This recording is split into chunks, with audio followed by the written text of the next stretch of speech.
So I appreciate you taking this time out to talk to me today. As you know, with the Greater Detroit Agency for the Blind and Visually Impaired. And a lot of times what we do know is that there are many causes to blindness. It can be a health condition, it can be prematurity, and it can be something that's gradual for most people. But as we know in your case, it's sudden. So there can be sudden losses of vision and visual impairment as well. So I really appreciate you taking this time to talk with us today about your experience and how you've traveled that journey and where you are now with your experiences. So if you don't mind, if we could maybe get started with a little background about just who you are in general. Sure. My name is Dave Rexroth. I worked at Channel 7 as a meteorologist, and I was in Iowa with family enjoying the holidays when I had my accident.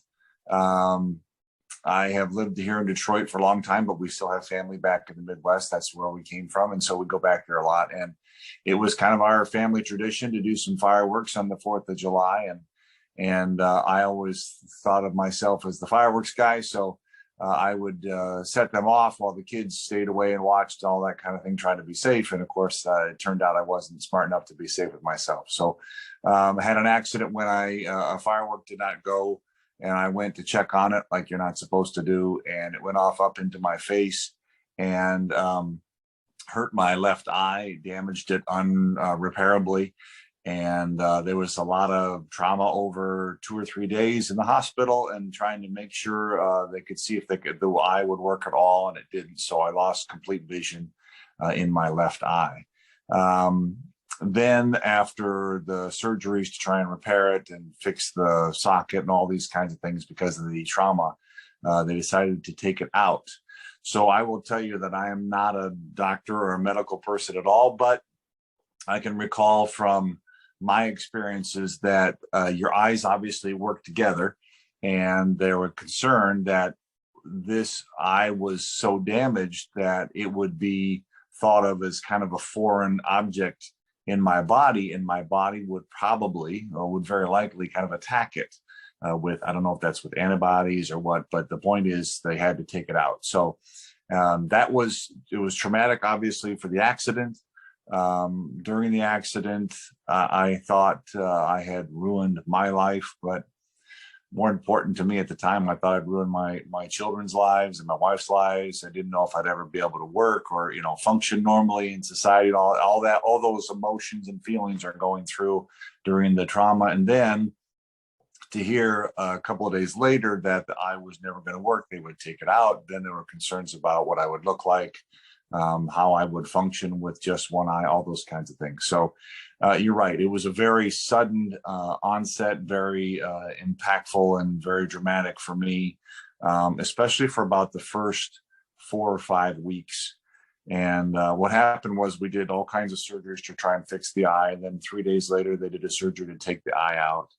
And of course, once I got better, the first thing I thought was, well, it'll be all right. I'll just go get I'll get an organ transplant. Well, they don't do that with eyes then, and they don't do that with eyes now. So it was another kind of a shock to come to the reality that this was going to be the way I was going forward. The good news is I had wonderful medical support.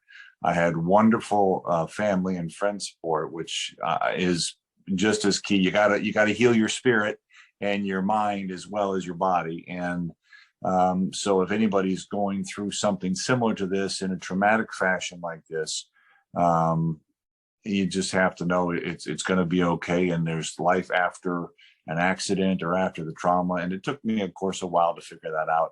But again, that tremendous support is really what's most important, I think, as well as obviously the medical help and all those kinds of things. So that's kind of the backstory of how I got to where I am now. But it was something that a lot of people go through. I've just because I'm in the public eye, a lot of people reach out to me with their stories and their experiences, and so we talk and we go back and forth, and there's a lot of anxiety and fear when it first happens. But I think most people have found, Stefanie, afterwards, it's just like I've found that life goes on and it's full and it's great, and you figure out some tricks of the trade to adapt a little bit, but your mind does that, your body does that. So it's really been a blessing in disguise. Is cliche, I know, but it's really brought me around to make me understand what's most important in my life, and make me understand where I need to put my efforts and my concern and my love and my relationships and all those kinds of things. So that's been really, really good, coming off of a really, really bad thing. So about how many years has it been now? It was, got to go by age. I'm 56. It was when I was 48, so 8 years ago. When this happened, it was about 4 or 5 weeks of really being down and really being, number one, mad at myself because it was an accident, but it didn't have to be. I caused it. Number two, kind of ashamed that I was that dumb to do what I'm teaching my kids not to do. All those emotions, for 4 or 5 weeks. And to be honest with you, I woke up several mornings, almost every morning, for those first 4 or 5 weeks of, how you're kind of waking up and you haven't really woken up yet, but you're kind of coming to. And for about 5 weeks straight, I always thought, before I opened my eyes, oh, this was all just a bad dream that really didn't happen. But then, of course, you open your eyes and you only have sight in one. So it was getting kind of past that trauma, and I did some professional counseling with my pastor, and then with some other actual counselors, psychologists, that kind of thing, to get through it. Did some of that by myself, did some of that with my wife. Again, the support network is really, really the most important thing, I think, to have with you when you're going through something this changing in your life. Right. So in getting to some of those steps, it's different, right? Listening to it now, 8 years later, and you're able to, talk about it very freely, very succinctly, all in summary, but knowing that those pieces came in chunks for you. You talk about the first 4 to 5 weeks. You talk about the counseling piece. What was probably one of the biggest challenges in terms of, when you got the news, accepting or adjusting to the fact that, okay, this is going to be different for me? What maybe was your biggest fear going forward? My biggest fear is that I wouldn't be able to work. I mean, I work on television, in the public eye, thousands of people watching everything I do. I was nervous about people would be examining me just to see, oh, which eye is it? What does he look like? I didn't even know. At first, I didn't know if I'd be able to work again, because I hadn't looked in a mirror for a few weeks. I had a patch the size of Cleveland on my face, and I hadn't looked in a mirror, I didn't know what the trauma looked like. I had no idea that somebody would be able to make a prosthetic look this good. And I walk up to people on the street and they would never know I had a problem, an accident, or they never know I had monocular vision unless I told them. So all those unknowns, I think, were the biggest thing. But once I got past the surgery ideas and losing the eye forever, and then once really, I cried for probably an hour when they put the prosthetic in my eye for the first time. And it was a plastic stem with kind of the white of the eye, no coloring, no pupil, but when they filled that kind of hole, it was like they filled a hole in my spirit, in my heart. It just kind of made me, whole again, because that was really the point that I knew going forward I was going to be in good shape. That's incredible. That's moving. So, in getting to that point, I was prepared. Sorry. No, I can only imagine, right? I can only imagine the loss. So the loss, I know, represented a lot to you. It represented the loss of the possibility of your career, all those things you'd worked for over the years. Did you have any concerns about family, how family would accept you? You talk about, feeling, a little shame that went into it. So I'm seeing and feeling the emotions. So I can Yeah, I can't quite imagine everything that You went know, into I was worried for my family because what I'd done, I was never worried about the support or love that I'd get from my family going forward. That was never a question. My wife has always been the rock of our family and still is, and she, you know, she was the constant. It's going to be okay, and we're going to get through this. And I could tell sometimes when she would come in the room, you know, she had been sad and she had been nervous and she had been upset and all that stuff. But with me, she was always the rock. And that was, again, I could talk about professional support, medical support, spiritual support, all that kind of stuff. But it really comes down to that core of people that you know you can always lean on, you know, you can always trust. And then it got to a point. I have three boys that are all just out of college now, and they have a similar sense of humor as me. So it got to a point where everybody kind of knew in the end, ultimately, it was going to be okay. So when I would go out to dinner and take a picture of Pepsi or Coke and think I was pouring it in a glass, and instead I was, because your depth perception changes with one eye vision rather than two. So I was pouring it all over the tablecloth. You know, they that was funny. They bought me a Cyclops costume for Halloween that fall. So some of that self-deprecating humor and some of that humor that is in the family and stuff, that could be medicine too. You know, to not at first, but as time went on, that was helpful to be able to laugh and know that I hadn't changed in my viewpoint, I guess, and they hadn't changed in their viewpoint of me and all those kinds of things too. So, but that wonderful support. I think that's a long answer to your question, but I think when they actually put the eye into my socket, that really made me realize I wasn't going to look hideous the rest of my life. I wasn't going to be that different from what I looked like before, and that was really a turning point. And I was fortunate to have some very good people do that. There are some very good people here in Michigan too. I go to the Kellogg Eye Center now. I get checked every year there. I was in Iowa City when this happened. I didn't say that, but I was in Iowa City when this happened, and I was fortunate that they have a very good set of doctors there.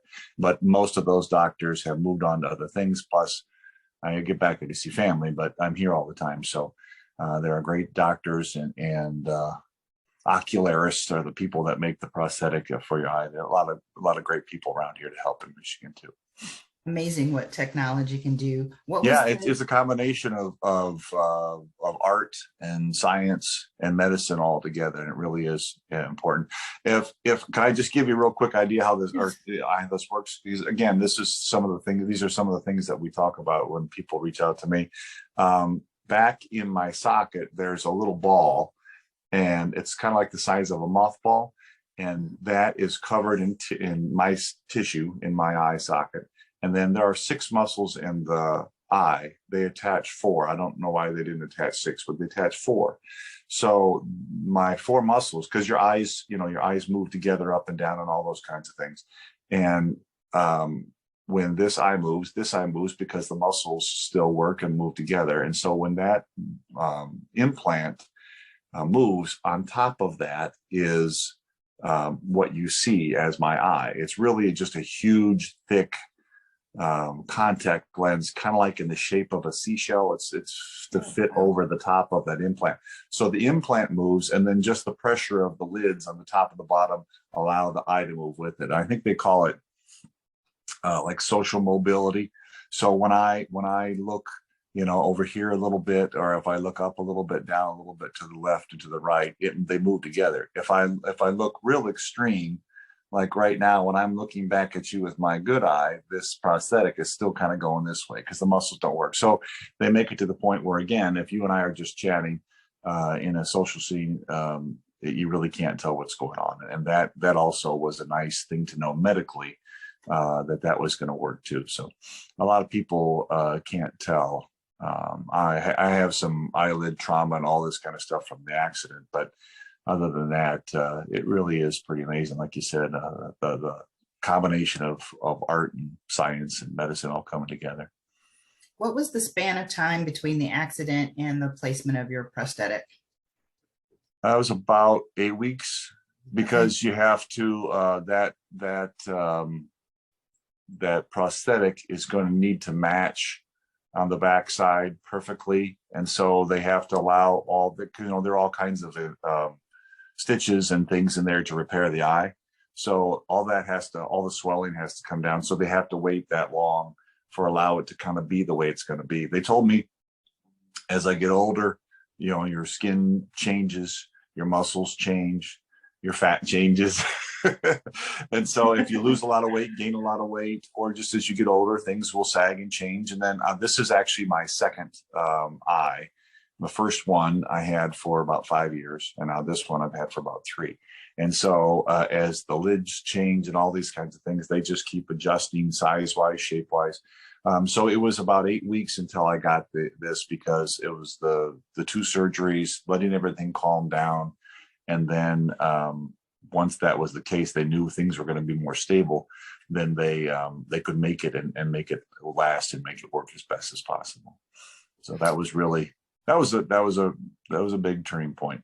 The last one, by the way, the last one that I did with this, I took little video clips, and I go to Iowa Eye Prosthetics, which is in Coralville, Iowa, by University Hospitals there, and I did little clips with Dave Bulgarelli, who made this. And so if people are looking to see the process, they can go to my social media and see that. Some of those clips. I just wanted people to know again that that's really the situation, like it was for me, right? What's going to happen now? What's going to happen next?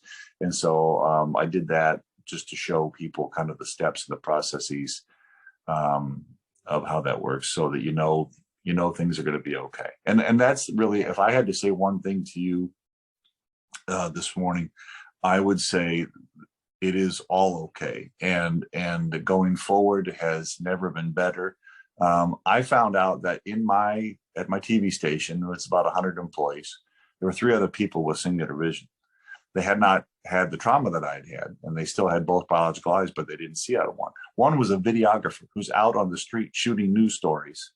That just blew my mind. One is an engineer who works on physical things, computers and all this kind of stuff. And I forget the third person in the studio, but the point is, those people basically were nice enough to come up and say, it's going to be okay. It's going to be everything you were before, and if not better, through having gone through the experience. And that was neat. And other people that I knew in my life, actually had known in my life, that I had no idea that they had singular vision, they came up and gave me support that way too. So anybody that's concerned about this kind of an event, long term, it's really good, and it really doesn't have to be any different from the life that you thought you were going to lead, or you were leading before the problem. At what point did the counseling come into play for you? Was that after the initial 8 weeks or so? Is that somewhere further down the line, or was it early It was on? kind of in between. Got through all the trauma, got through the operations, still felt really bad about at that point I knew that my employer was very supportive, and I knew I still had my job to come back to. But again, in the public eye, so then you got to come back and kind of explain yourself. So in between just getting the prosthetic, which made me feel much better, but still hadn't gotten past all this kind of sense that I was dumb enough to do this to myself. And so that's when, and I didn't want it to be, I didn't also want to be the burden from going from me to my wife, or from me to my kids, because my wife was very good at taking on everything in the world and making it better. And I knew she wanted to do that for me. So some of the counseling we did together, and then some of it I did on my own. And I did about 4 sessions and an hour piece. And at that point, I really did feel a different kind of peace with myself, and understanding that what's done is done, and we move forward. And I just didn't want it to be on Debbie, because she does a good job of taking on the world, and I didn't want this to be her problem because it was mine. Of course, she doesn't feel that way either, because we're together. But it's just that I think that was a really important point, getting past that. So we had surgeries, we had prosthetic put in, and still had to work out a couple of issues of mine, not anybody else's, just to get past and feeling good about going forward. And that was the best thing to do. How did you handle some of the day-to-day adaptations? You talk about, pouring the pitcher of water, or, working with the new depth perception. So how did you handle some of those day-to-day adaptations? I got a lot of tips from the doctors when I was in the hospital, when they knew that this was a permanent thing and they knew how things would change for me, at least in the short term. Your depth perception is especially within about 8 feet. You have different ways. You have the two eyes that see things, and you can tell distance and that stuff because the eyes are separated. You can also tell where things are in relationship to distance because you can see a building in front of the sky. So the sky is farther away. So there are 3 or 4 different ways your brain can figure out distance. But in the closest 8 feet or so, it is because of your eyes are split on different sides of your face. So they gave me some tips. And Debbie wrote them down, and I wrote them down, and then we just practiced. The first couple of times I brushed my teeth, I couldn't get the toothpaste to go on the brush. And so what they did, and same thing with pouring the water, they said you take the pitcher of the water and you put the pitcher of the water on the glass, and then you pour, because now you're in the glass rather than above, and you don't know if you're on the glass. So same thing, I would put the tube of toothpaste on my brush and then rock it up and then spread the toothpaste. So things like that. Driving is the number one thing that people ask me about, because that's your total independence, right? So if you can drive, and you can drive, there are no laws against driving with singular vision in Michigan. I don't know about other states, but I checked with my local chief of police. So again, that you have your full independence there. I went and practiced in a junior college parking lot, a huge parking lot, and when there was nothing I could bump into, when it was empty, and practiced with my wife, and said, I think I'm going to pull up to that lamppost, and I'm going to stop where I think I'm about 1.5 feet away. And so what I found out for me was things were much further away than I always thought. I would be driving, and if I wanted to change the radio channel to reach toward the dashboard, I always had to go much further than I thought, which in my case was actually okay, because when I'm close to a car, I think I'm really much farther away from it. So that worked in my advantage. But I practiced.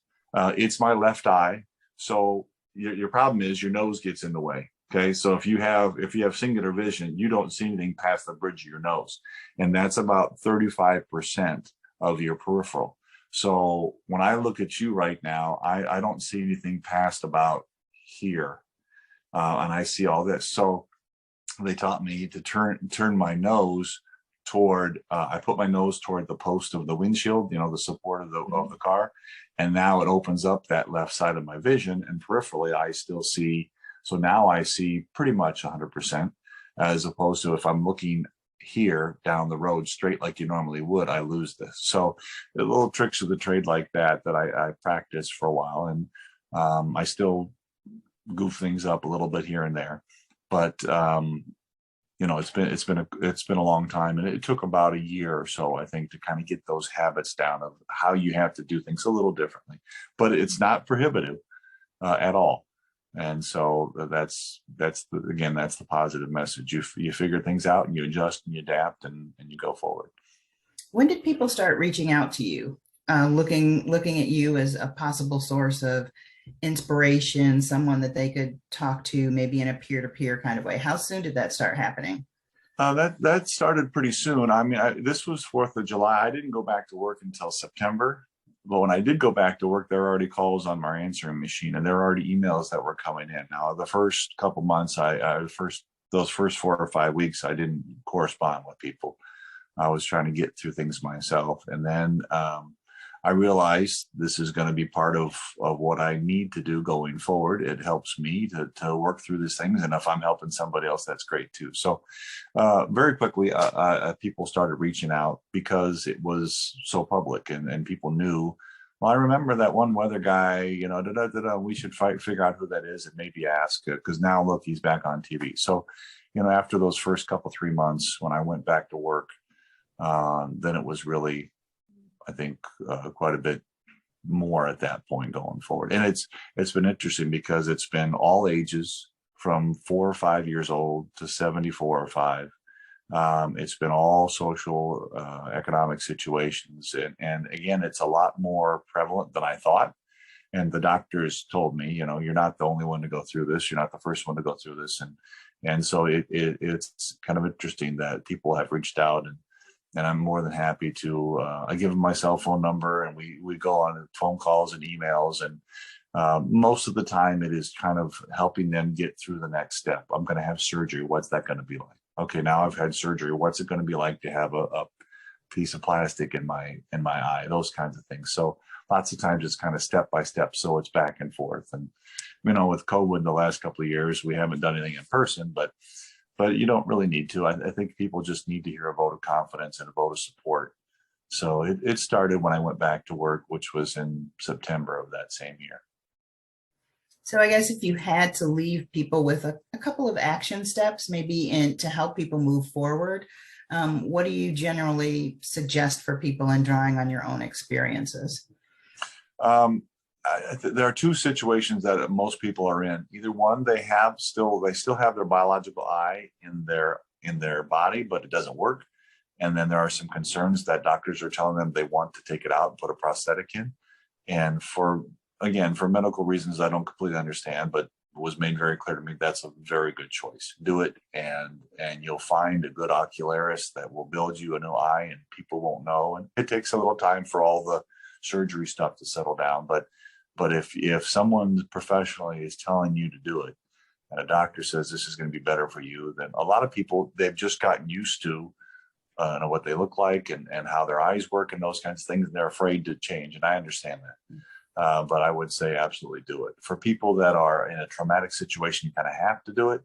Well, for everybody, the point is it's going to be okay. You will live a full life that will be extremely similar to what you do. And only the little tiny bit that's not associated with the extreme is just some adjustment period. And I think probably, a full year or so after I had gone through what I went through, I was comfortable doing whatever I wanted to do. And the other thing that is kind of just a detail, but a really important one, if you are down to singular vision, you need to have polycarbonate glasses, and you need to wear them all the time, except when you're in the shower, except when you're sleeping, because that polycarbonate is basically like steel, and it will protect your singular eye that is still viable. And as you know, with what you do and who you guys are, it's very different to be having singular vision versus being blind. And the loss from being binocular vision to singular vision is very small. And then it's very great, obviously, if you don't have any vision. So I didn't need glasses. I do now that I'm older, but I didn't need glasses at the time. But I bought 2 or 3 pair, and I have them laying all around the house, in my car, at work. And they're all polycarbonate lens because they're basically bulletproof. And that's what you really need to do, is make sure that you protect the vision that you have going forward. Is there anything I haven't touched on in our conversation that you want to share with? No, you've been great, and you've hit all the right buttons, and you made me cry and all that kind I'm of stuff. sorry. But no. But it is trust in the doctors. It is understanding that it is going to be okay. It takes a little time, probably not as much as most people would think, but it takes a little time. And there's going to be very, very, very similar life after a loss versus during or before. So it's easy to say, but it really is true. And of course, I'm looking back. But and I needed the support for people to tell me this: the doctors and the counselors and my pastor and my family and my wife. And it's going to be okay, and it's going to be a full and wonderful life going forward after a loss like this than it was before too.